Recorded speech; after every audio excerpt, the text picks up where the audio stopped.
পরমাণু শক্তিধর হয়ে উঠতে গত কয়েক দশক ধরে সব নিষেধাজ্ঞা উপেক্ষা করে ইরান চালিয়ে যাচ্ছে ইউরেনিয়াম সমৃদ্ধকরণের কাজও। শুক্রবার সকালে সেই ইরানেরই বৃহত্তর ইউরেনিয়াম কেন্দ্রে বিমান হানা চালায় ইসরায়েল। ইরানের বিরুদ্ধে ইসরায়েলের এই অপারেশন রাইজিং লায়ন নাকি আত্মরক্ষার স্বার্থে আকাশপথে হামলা হয় ইরানের পরমাণু কেন্দ্র এবং সামরিক ঘাঁটিগুলিতে। হামলা হয়েছে ইরানের বৃহত্তম ইউরেনিয়াম কেন্দ্রেও। পরমাণু বোমা তৈরিতে লাগে 90% পরিশুদ্ধ ইউরেনিয়াম।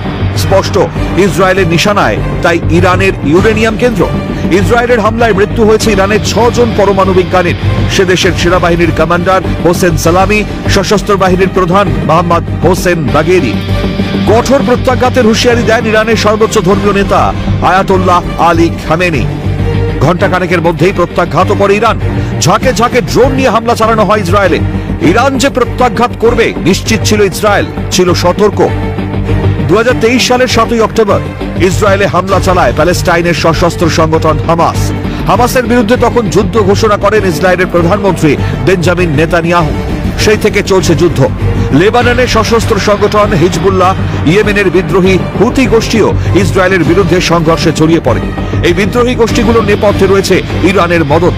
লেবানন ইসরায়েলি সেনার গ্রাউন্ড অপারেশনের জবাবে গত অক্টোবরে ইসরায়েলে ক্ষেপণাস্ত্র হামলাও চালিয়েছিল ইরান। সেই প্রথম পশ্চিম এশিয়ার কোন রাষ্ট্রশক্তি সরাসরি ইসরায়েলকে নিশানা করেছিল। জবাবে ইরানে সরাসরি হামলা শুরু করেছিল ইসরায়েল। তখন ইসরায়েলের প্রাথমিক লক্ষ্য ছিল ইরানের সামরিক ঘাঁটি, এবার একেবারে ইউরেনিয়াম ঘাঁটি।